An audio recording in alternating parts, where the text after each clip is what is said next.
Bonsoir à tous et bienvenue. Bienvenue dans ce live.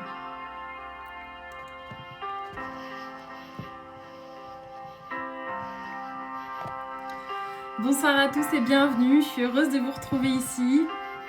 Alors, il faut savoir que ça me demande un peu de courage d'être ici, de vous donner rendez-vous sur les réseaux sociaux en direct. Mais je suis vraiment heureuse d'être là et excitée de partager avec vous ce moment. Alors je m'étais juré quand j'avais démissionné de mon entreprise que plus jamais je vous parlerai en public et aujourd'hui je suis là. Je vous donne rendez-vous.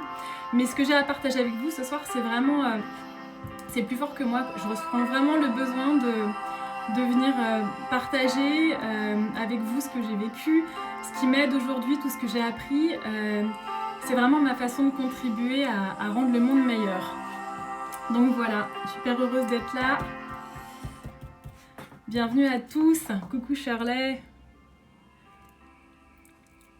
Coucou Élise. Coucou Constance. Coucou Émilie. Yes. Bonsoir Alix. Coucou Anouk. Salut Guillaume. Coucou Constance. Merci pour votre présence. Merci pour votre soutien. Donc on est sur Instagram et sur Facebook, les deux en même temps. Vive la technologie. Très heureuse d'être là ce soir. Merci pour vos encouragements. Alors, pour ceux qui ne me connaissent pas, parce que je pense que de toute façon, il y en a qui regarderont le replay, je vais commencer par me présenter rapidement. Mais j'ai vraiment construit ce live pour que ce soit interactif. Donc si vous avez des questions, des commentaires, surtout voilà, lâchez-vous, qu'on puisse en discuter. Alors, j'ai 38 ans, je suis mariée, j'ai 2 enfants qui ont 7 ans et 4 ans. Je suis hypnothérapeute depuis 3 ans maintenant, donc installée au sud de Bordeaux à Cestas. Avant ça, il y a eu toute une période de vie où je suis restée maman au foyer pendant 7 ans pour m'occuper de mes enfants. Et avant ça, il y a eu toute une période où je travaillais en entreprise, donc j'étais ingénieure. Voilà, une période assez sombre pour moi. J'ai vraiment beaucoup évolué ces dernières années et quand je vois des gens que je croise rarement, on m'a souvent dit que j'avais beaucoup changé. On m'a beaucoup dit qu'on ne me reconnaissait pas et parfois on me dit « mais Marie, t'es vraiment rayonnante ». Et c'est vrai que je me sens différente. Et alors je me suis posé la question, par quoi s'était passé tout ça? Qu'est-ce qui avait vraiment changé? Et si je devais le reprendre dans l'ordre, quelle était la première étape qui a permis vraiment de me débarrasser de toute cette lourdeur que je portais? Donc pour dépeindre un tableau rapide, j'étais quelqu'un d'assez négatif, qui me plaignait beaucoup. Voilà, vraiment dans la plainte, jamais contente. Assez aigrie même, toute une période voilà, où mes collègues avaient peur de travailler avec moi tellement j'étais aigrie et voilà, rien ne m'apportait de la joie. Ma vie était une grande contrainte en fait, c'est ça, une longue suite de choses contraignantes dans lesquelles je ne prenais pas beaucoup de plaisir, à part pendant les vacances. Coucou Alain, c'est chouette de te voir ici. Donc la première chose qui m'est apparue, ça a vraiment été la gratitude. C'est quelque chose qu'on voit partout dans le développement personnel. C'est vraiment un truc qui est rabâché. Et pendant longtemps, je voyais ça en me disant « Ok, next, c'est bon, on a compris cette histoire de gratitude. » Mais en fait, je ne l'avais pas du tout compris. Je l'avais comprise au niveau du mental, mais je n'avais pas intégré ce que ça voulait vraiment dire et comment ça se pratiquait. Et c'est vraiment pour ça que j'ai envie de partager avec vous ce soir, pour vous expliquer comment je l'ai intégré. Donc, j'ai pris des petites notes, pour rien oublier. Juste par une petite définition rapide, donc on va passer un tout petit peu par la théorie. Coucou Émilie, merci d'être là. Alors, la gratitude, c'est un sentiment de reconnaissance qui est très important. C'est un sentiment d'émerveillement. C'est la capacité à voir, la capacité à s'émerveiller de toutes les petites choses. Pour vous donner un exemple, c'est quand vous recevez un cadeau qui vous fait tellement plaisir que vous avez envie de sauter au cou de la personne qui vous l'a offert. C'est ça en fait la gratitude, c'est vraiment c'est une émotion, c'est quelque chose qu'on ressent au niveau du cœur. C'est un sentiment qui nous fait nous sentir vivants, heureux, vibrants. Et alors, il y a eu des études qui ont été faites, c'est prouvé que ça permet de se sentir moins seul, puisque c'est quelque chose qu'on ressent par rapport à quelque chose d'extérieur, donc une situation extérieure ou une personne extérieure. Donc ça nous permet de nous sentir en reliance avec le monde, et ça permet également de vivre plus longtemps. Oui, oui, il y a une étude qui a été faite dans une abbaye, donc sur plusieurs bonnes sœurs qui vivaient le même quotidien, les mêmes activités pendant plusieurs années. Ils ont comparé leur journal intime. En fait, chaque année, elles écrivaient, elles faisaient un point, un bilan de ce qu'elles vivaient et comment elles ressentaient les choses. Et celles qui ressentaient de la gratitude vivaient en moyenne 7 ans plus longtemps que les autres, qui n'en ressentaient pas. Voilà, donc c'est même prouvé par les sciences. La gratitude permet de vivre plus longtemps. Alors, comment la pratiquer ? 3 étapes pour moi pour pratiquer la gratitude. La première, c'est déjà de repérer les kiffs. Donc voilà, les 3 kiffs, les fameux 3 kiffs par jour, qu'on peut commencer par pratiquer en famille, donc à table le soir. Donc déjà, réussir à voir qu'il y a des choses positives qui se sont passées. C'est la première étape. La deuxième étape, c'est de le faire juste avant de se coucher, en prenant le temps vraiment de ressentir toutes les émotions qu'on a vécues, en prenant le temps de repasser en fait sur ces belles choses qu'on a vécues et en prenant le temps de les ressentir surtout, en ressentant vraiment cet émerveillement, cette excitation pour la journée qu'on a vécue. Et la troisième étape, ça il y en a une troisième mais j'en avais pas parlé avant, c'est la lettre de gratitude. Donc la lettre de gratitude, c'est écrire à quelqu'un, donc à un proche, à un ami, à quelqu'un de la famille, tout ce pourquoi on se sent en gratitude par rapport à ce qu'il est. C'est quelque chose qui est très puissant. Et en fait, écrire ça, écrire ce qu'on ressent de positif par rapport à quelqu'un, ça empêche de ressentir de la rancœur ou du ressentiment ou de la colère par rapport à cette personne. On ne peut pas ressentir, en fait, le cerveau ne peut pas ressentir en même temps une émotion négative et une émotion positive. Donc en se concentrant sur toutes les choses positives, eh ben, on ne peut pas ressentir de rancœur. Donc c'est extrêmement puissant. Alors, qu'est-ce que moi, ça a changé concrètement dans ma vie ? Alors, il y a eu plusieurs périodes où je me suis mise à faire les 3 kiffs, etc. Mais c'était jamais sur le long terme et c'était toujours avec le mental. C'était jamais vraiment avec le cœur. Ensuite, il y a 3 ans, j'ai participé à un programme des Fabuleuses au foyer. Donc c'est un programme qui permet de remettre un peu d'épanouissement dans la vie des mamans. Et Florence Servan-Schreiber nous avait présenté ce concept de la gratitude. Et elle nous avait mis au défi, du coup, de faire, voilà, vraiment de pratiquer la gratitude et d'écrire une lettre à des amis ou quelqu'un de la famille à qui on voulait dire tout ça, en fait. Et je l'ai fait, ça n'a pas été un exercice facile, mais j'ai éprouvé énormément de joie à le faire.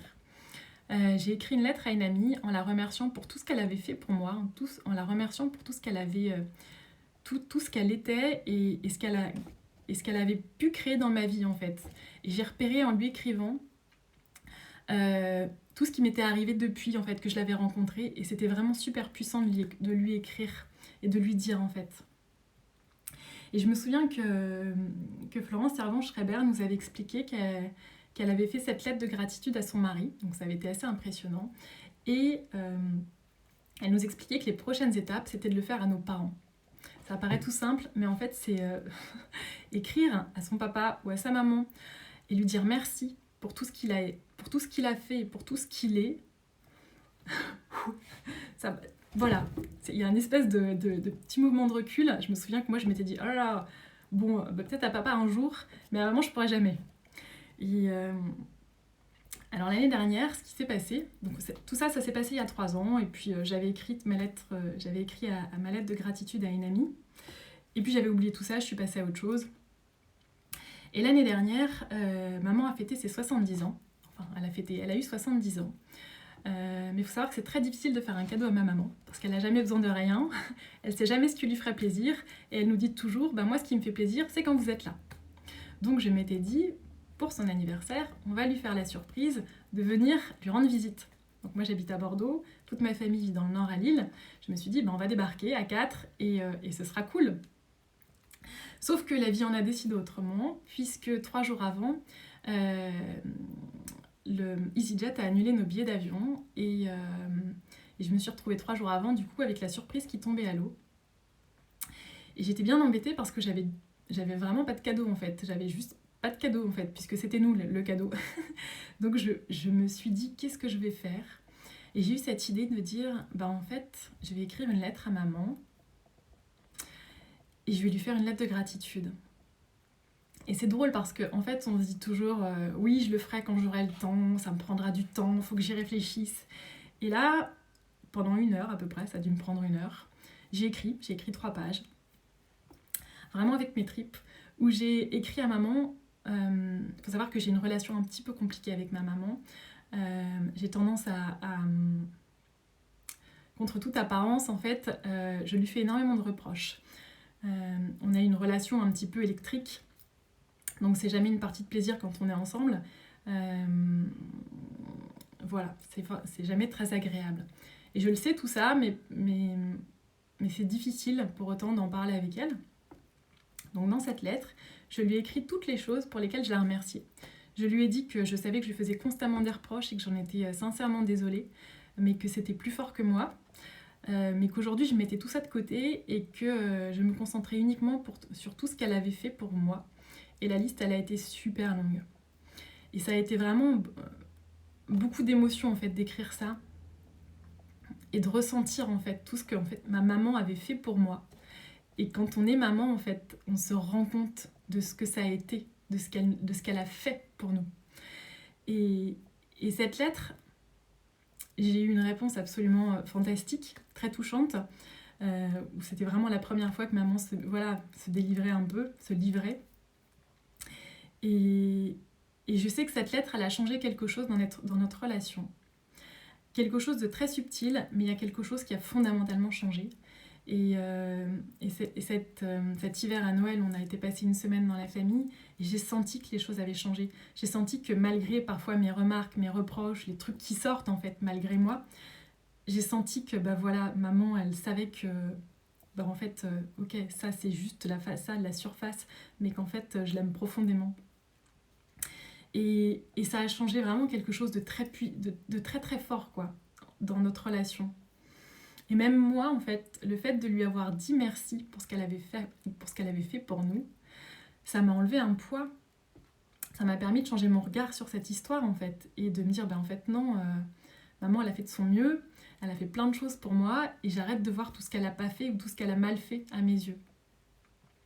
Donc voilà, c'est vraiment important pour moi de vous partager ça, parce que je me souviens qu'il y a 3 ans, quand j'en avais entendu parler, je m'étais dit, jamais je pourrais faire ça. Et 3 ans plus tard, je l'ai fait. Et c'est vraiment... En fait, ça permet de faire évoluer. Et ça permet de dire des choses que j'aurais peut-être regretté de lui avoir jamais dit un jour. Vous voyez ce que je veux dire? Voilà, donc je vous en parle aujourd'hui. Je le dépose. Il y a ma sœur qui m'envoie un petit cœur. Je vous le dis, évidemment, quand on entend ça... Et voilà, il y a une espèce de moment de recul, on se dit non, moi jamais. Mais peut-être qu'un jour, quand ce sera le bon moment, vous repenserez à ça et vous serez peut-être prêt à le faire. Et je vous le souhaite, parce que c'est vraiment hyper puissant. Oui, et est-ce que la gratitude, donc cette pratique de gratitude que j'avais petit à petit mis en place, ça m'a permis également de changer cette semaine que j'ai passée dans le Nord, dans ma famille à Noël. Au lieu de me concentrer sur tout ce qui allait pas ou sur tout ce que, voilà, souvent Noël, c'est on vit des trucs qu'on vivait enfant, qui nous énervent, enfin, les petites habitudes de chacun, il y a parfois des trucs qui nous énervent, et sachant que nous, on y va pour 1 semaine, nuit et jour, on n'est pas juste le jour de Noël. Donc il y a parfois des trucs un peu douloureux qui remontent, et le fait de réussir à me concentrer sur le positif, et de voir en fait tout ce qui était chouette, de voir tout ce que mes parents faisaient pour nous, pour qu'on passe un Noël chouette, ça a vraiment changé ma semaine que j'ai passée là-bas. Et maintenant, cette petite habitude d'écrire dans mon carnet le soir tous les trucs, toutes les petites choses que j'aime, je voyais la Noël que ma liste, elle s'agrandissait par rapport à avant. C'est incroyable en fait. On s'en rend pas compte quand on le fait, mais petit à petit, ça nous aide à changer le regard sur le monde. Voilà, la gratitude, c'est pas juste un truc de bisounours. La gratitude, quand on le pratique, ça nous permet vraiment de changer ce qu'on vit. Autre chose qui a évolué du coup, qui m'a permis de... Enfin, qui a fait qu'il y a eu des changements dans ma vie, c'est dans mon couple. Je vous l'ai dit juste avant, je suis la reine des reproches. C'est assez pénible de vivre avec moi. Voilà, je vous le dis en toute vulnérabilité. Et c'est pas facile pour mon conjoint en fait. J'ai travaillé beaucoup dessus et en fait la gratitude là aussi ça m'a beaucoup aidée parce que maintenant j'arrête de voir en premier tout ce qui ne va pas, j'arrête de voir en premier tout ce que l'autre ne fait pas ou tout ce qui fait mal, mais je réussis à voir ce qu'il fait. Et ça s'est pas fait du jour au lendemain, c'est vraiment un truc qui se construit en fait, c'est un muscle qu'on muscle petit à petit en l'utilisant. Donc le fait de pratiquer cette gratitude, de m'entraîner à voir le positif, ça me permet de voir aujourd'hui chez mon conjoint tous les trucs qui sont chouettes. Et ceux qui sont en couple depuis longtemps le savent, c'est vachement plus facile de dresser la liste des reproches, tout ce que l'autre ne fait pas ou ne fait mal, tout ce qu'on aimerait tout ce qu'on aimerait qu'il soit mais qu'il n'est pas. Enfin voilà, c'est vraiment super facile. Mais voir chez l'autre tout ce qu'on aime chez lui, même après un certain temps, nous ça fait 13 ans qu'on est en couple, c'est pas facile. Donc évidemment, l'hypnose m'a aidée, mais il n'y a pas eu que ça en fait. Je me suis vraiment entraînée tous les jours à faire cet exercice de « Ok, qu'est-ce qui est chouette dans ma vie aujourd'hui ?» Et j'ai remarqué qu'il y avait plein de trucs qui étaient chouettes. Voilà, donc au global, moi ça m'a vraiment apporté beaucoup plus de joie, beaucoup plus de bonheur et aussi plus de présence dans l'instant présent.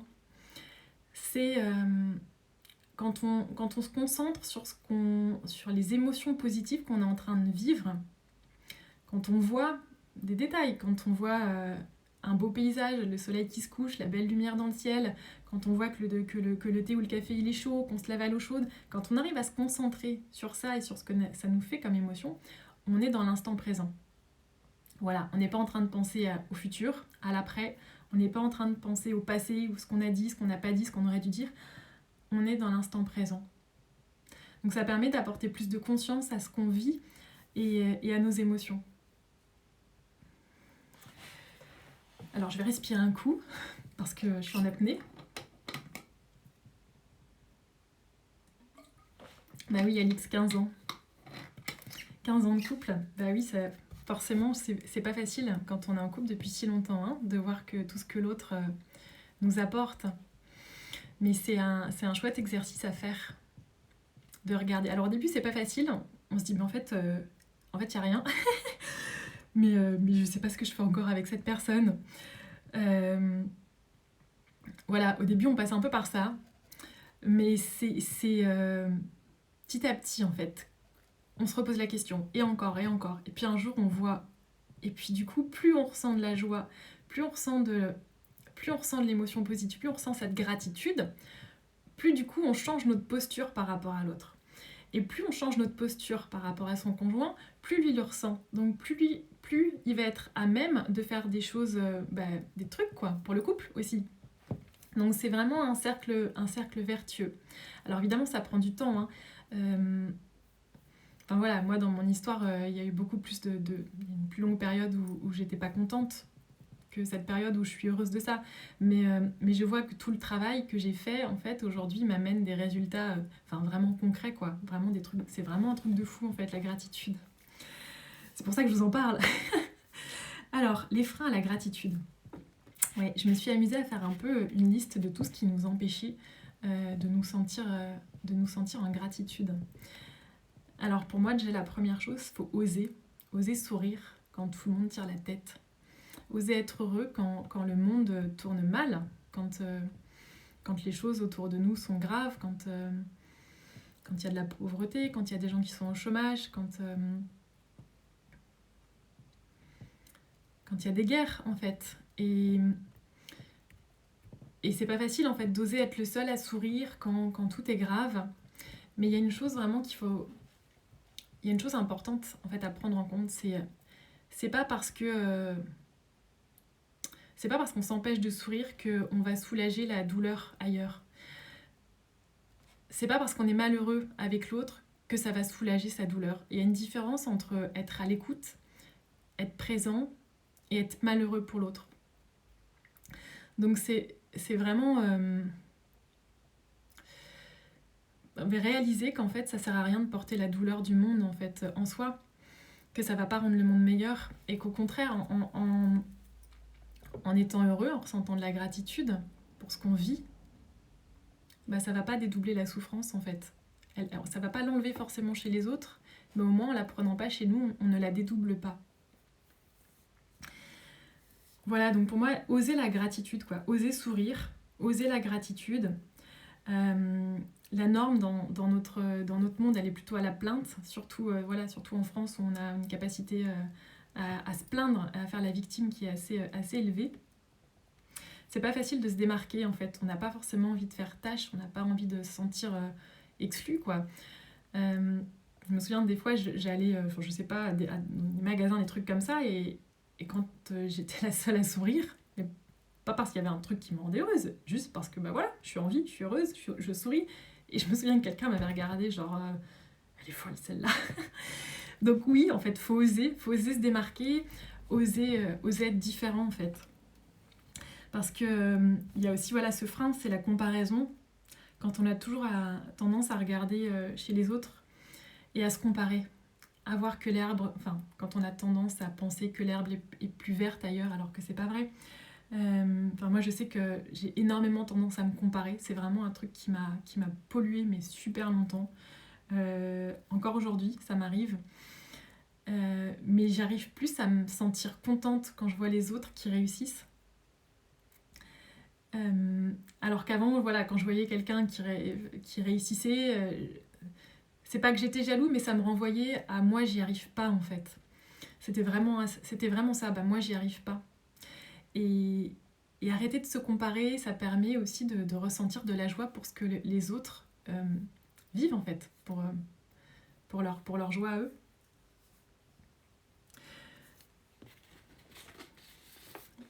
Voilà, et c'est vrai qu'on vit dans un pays où notre éducation fait qu'on a appris à se comparer dès qu'on était enfant. À l'école, on nous a toujours comparé entre nous. Déjà les notes, en fait. Les notes, ça nous pousse à nous comparer, à voir que on est moins bien que l'autre, ou au contraire. Donc on a grandi avec ce programme de je me compare tout le temps aux autres. Mais il faut vraiment comprendre qu'on est tous uniques, on est tous différents. Et la comparaison, ça tue. Donc voilà, reprenons la responsabilité de ce qu'on est et arrêtons de nous comparer aux autres. Autre frein à la gratitude, la perfection.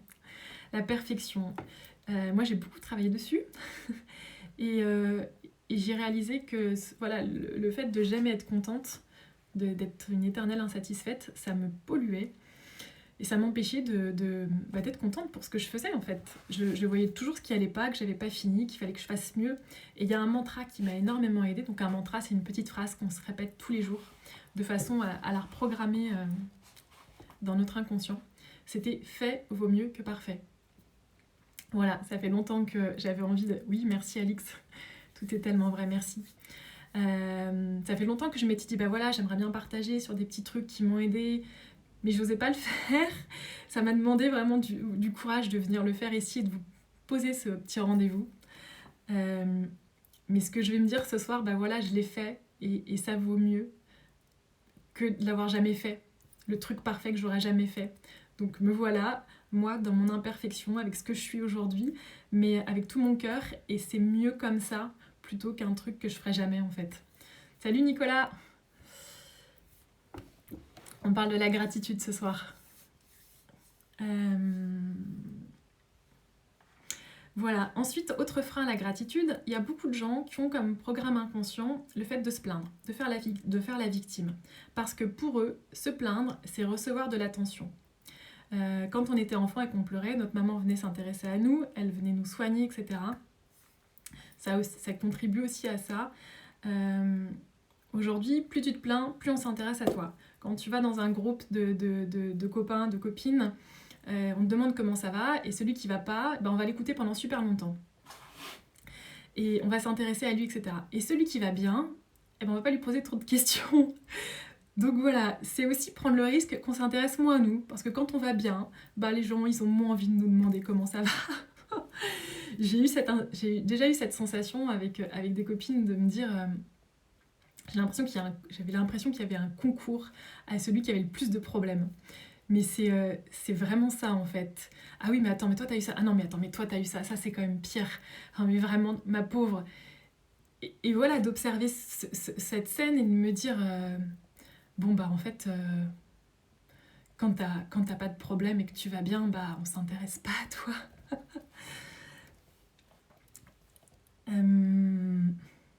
Autre frein que j'ai noté aussi, c'est qu'on n'a pas forcément envie d'écraser les autres avec notre bonheur.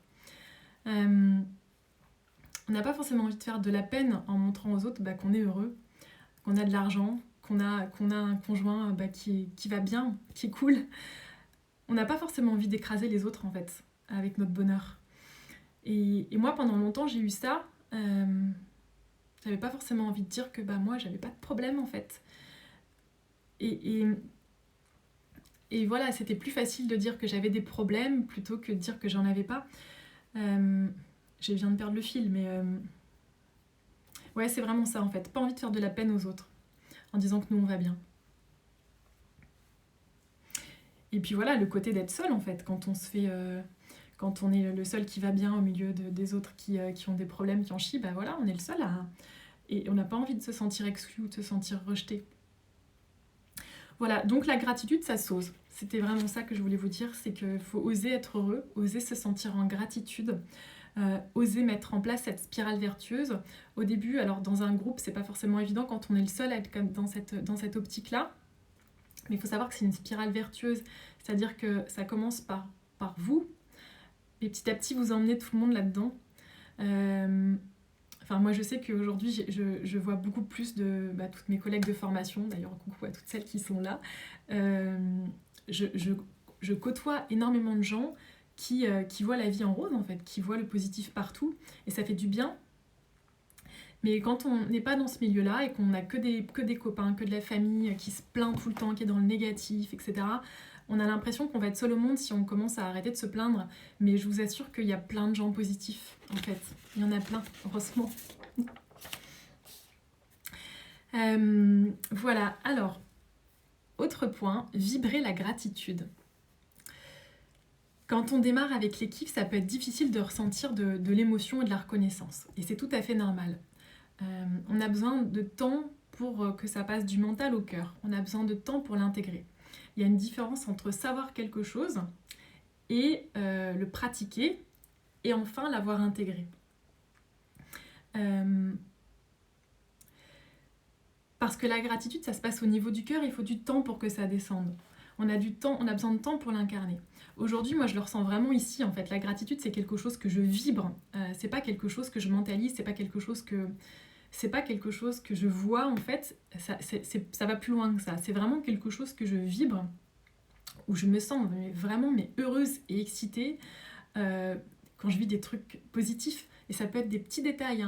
Ça peut juste le câlin avec mon fils, le bisou, la petite phrase sympa. Je vibre en fait quelque chose au niveau du cœur. Voilà, donc ça peut paraître un peu bizarre quand on n'y est pas, mais c'est vraiment comme ça que ça se passe. Et aujourd'hui, je vibre, je ressens de la gratitude d'être en gratitude.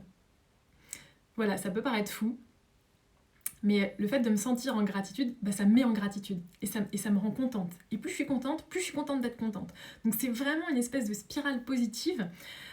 Au début, c'est difficile à comprendre, mais quand on le vit, c'est fou en fait, c'est dingue. Je suis hyper contente et excitée de partager tout ça avec vous en fait, par exemple. Mais bon, ça il y a des étapes en fait. Donc chacun avance à son rythme sur son chemin. Un truc qui est important à comprendre, c'est que on vibre tous à une certaine fréquence. Le monde est énergie. Tout ce qui nous entoure est énergie. Donc ça, c'est vraiment de la physique quantique. Tout ce qui nous entoure, c'est énergie, d'accord? Les gens, les choses, enfin voilà, la nature, tout est énergie. Et chaque chose vibre à une certaine fréquence. Donc pour imaginer, voilà, ça, on vibre à une fréquence. On vibre assez bas, je vibre de la peur, je vibre de la colère, je vibre de la tristesse, je vibre de l'amour, je vibre de la gratitude. Donc ressentir de la gratitude, c'est vibrer haut en fait. Et alors, je vais parler un petit peu de la loi d'attraction. Tout le monde ne connaît pas forcément, mais c'est une loi universelle qui dit que on attire ce qu'on est.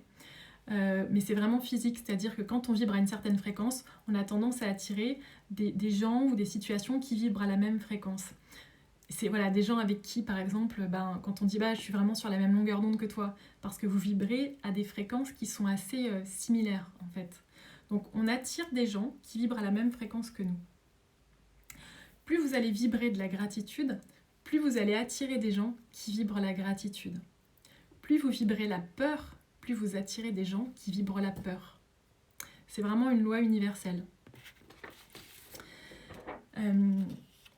Voilà, donc c'est important de comprendre ça en fait, que voilà, on vibre quelque chose et que petit à petit, plus on pratique, plus on va augmenter nos vibrations et puis qu'un jour, on va vibrer beaucoup plus haut en fait. Et du coup, s'attirer des situations positives, tout simplement.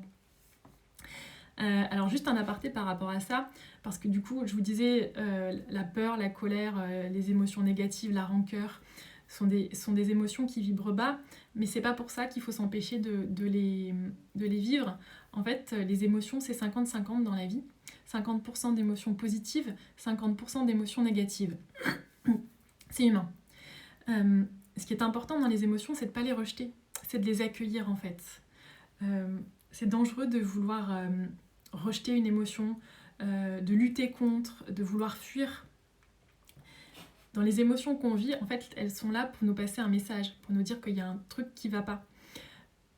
Donc c'est très important de les accueillir et de les vivre en fait. Et c'est essentiel de vivre l'émotion avant de pouvoir s'en libérer. Et ensuite, quand on s'en est libéré, de revenir dans des vibrations hautes. Mais c'est pas parce qu'il y a des jours où vous allez ressentir beaucoup de colère, beaucoup de rancœur, de la peur. Voilà, c'est pas à cause de ça que vous allez vibrer bas en fait. C'est un passage. Il faut s'autoriser à vivre toutes nos émotions. Et après, une fois qu'on a libéré les émotions négatives, eh bien on revient sur la vibration plus positive, sur la vibration de la gratitude. Alors, je m'étais noté une question. Que faire quand on a quelqu'un dans notre entourage qui est très négatif? Ça, c'est pas facile. Je vous disais, du coup, quand on vibre à une certaine fréquence, on attire des gens qui sont à la même fréquence.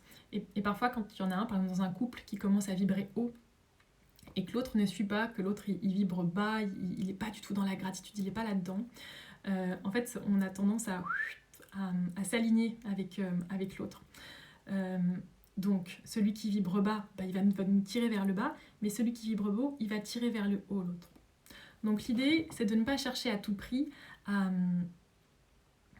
changer l'autre. Et de ne pas focaliser sur le fait « Ah là là, lui, il n'est pas dans la gratitude, il vibre bas, ça m'énerve ». C'est pas ça l'idée. L'idée, c'est d'accepter l'autre tel qu'il est, de ne pas le juger, surtout de ne pas juger ceux qui ne sont pas au même niveau que vous. Ça, c'est vraiment un truc hyper important. Je ne juge pas les personnes qui sont très négatives. Je le vois, je le vois, ça me saute aux yeux, mais chacun a son histoire. Et c'est très important de ne pas juger, en fait, ce que l'autre vit. Parce qu'il a il a son lot de souffrance, il a certainement plein de choses qui expliquent qu'aujourd'hui, il est comme ça. Le mieux, en fait, c'est de développer la compassion. Donc même si c'est dans un couple, de développer la compassion pour ce que vit l'autre. Et puis, continuer à vibrer haut parce que vous allez le tirer vers le haut, en fait, en vibrant haut, en vous concentrant sur le positif. Vous allez l'aider, en fait, à votre manière, en lui montrant. C'est comme un enfant qui apprend de ses parents en imitant les parents en fait. Et le conjoint ou l'entourage, petit à petit, inconsciemment, ils vont faire comme vous, ils vont vous imiter.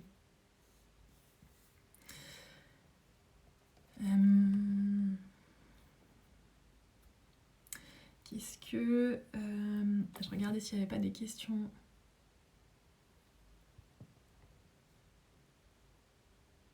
Oui, alors, on arrive à la fin de ce live. La clé, c'est de pratiquer. J'ai regardé des tonnes de vidéos de développement personnel, mais vraiment, à un moment, j'avais un niveau de connaissance super élevé. Par contre, j'étais toujours pas heureuse. Vraiment, je comprenais pas. Je connaissais tout, mais j'arrivais pas à être heureuse dans ma vie. Et j'ai eu un déclic un jour. En fait, il faut pratiquer. Donc ça sert à rien de s'informer pendant des heures et des heures et des heures et des heures si on pratique pas. Donc moi, ce que je vous invite vraiment à faire après cette vidéo, c'est simplement de pratiquer, mais tous les jours, pas juste là en janvier, en fait tous les jours. Même s'il y a des périodes où vous le faites pas, c'est pas grave, mais de revenir à cette petite habitude toute simple, de regarder les choses positives dans le quotidien. De ne pas rester au mental. Il y a beaucoup de gens qui pensent que quand j'aurai ceci, je serai heureux, quand j'aurai ça, je serai heureux, quand j'arriverai ça, je serai heureux. Et quand ils l'ont, en fait, ils n'arrivent pas à être heureux. Parce que le bonheur, en fait, c'est ici et maintenant. Le bonheur, c'est vraiment quelque chose à l'intérieur, qu'on ressent à l'intérieur. C'est pas quelque chose qui vient de l'extérieur. Ça pourra jamais venir de quelque chose de l'extérieur. Le bonheur, il doit venir de l'intérieur. Je connais des gens qui sont super heureux, qui sont super malheureux, mais qui ont tout pour être heureux, qui ont de l'argent, qui ont de la famille, qui ont des amis, mais qui se sentent hyper malheureux en fait, parce qu'ils n'ont jamais appris à ressentir la gratitude. Donc voilà, s'il y a une chose que vous devez retenir de ce soir, c'est pratiquer. C'est un muscle.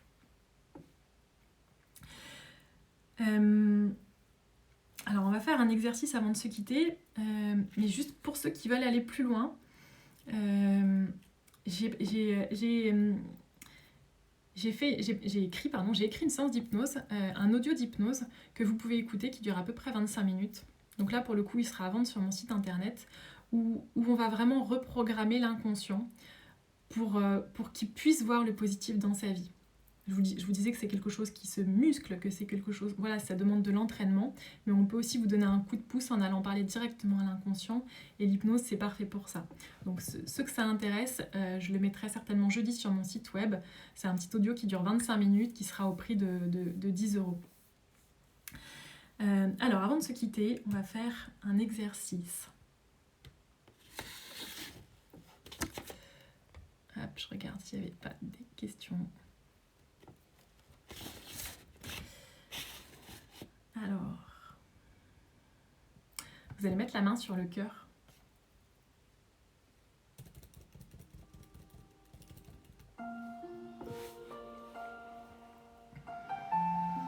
Et vous pouvez fermer les yeux.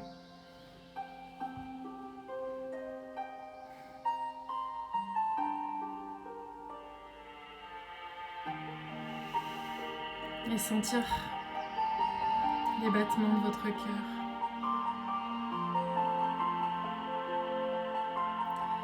Ce cœur qui bat et qui vous maintient en vie.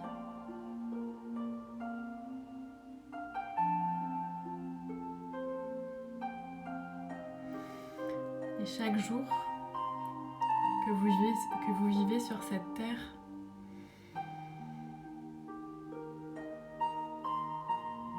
c'est un vrai cadeau. La vie vous offre chaque jour une nouvelle journée à vivre.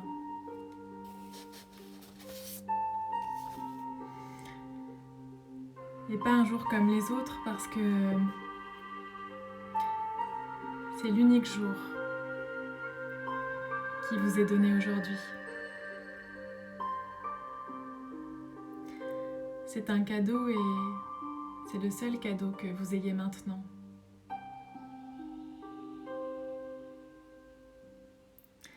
Et la seule manière d'y répondre, c'est la gratitude.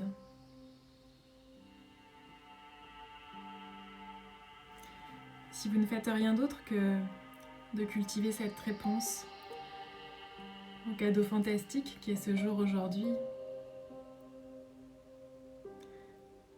si vous apprenez à répondre comme si c'était le premier jour de votre vie et le dernier jour de votre vie,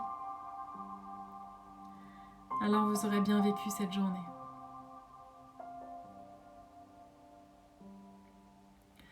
Alors n'attendez pas. N'attendez pas pour dire aux gens que vous aimez et que vous les aimez.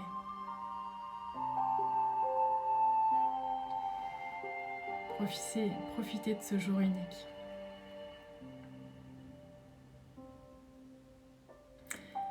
Je vais vous laisser avec ça ce soir. Et je remercie du fond du cœur tous ceux qui étaient là pour me soutenir, qui m'ont écouté. Merci pour vos encouragements, merci pour vos commentaires. J'espère que, à ma façon, je vous aurai aidé. Et je vous encourage juste à pratiquer dès ce soir, sans attendre. Je vous souhaite une bonne soirée et je vous dis à bientôt.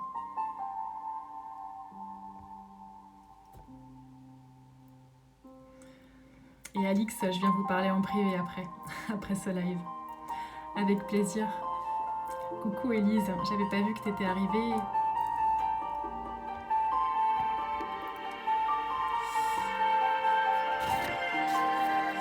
Allez, bonne soirée à tous. Moi je reste avec ma musique. Bye bye. Si j'arrive à couper.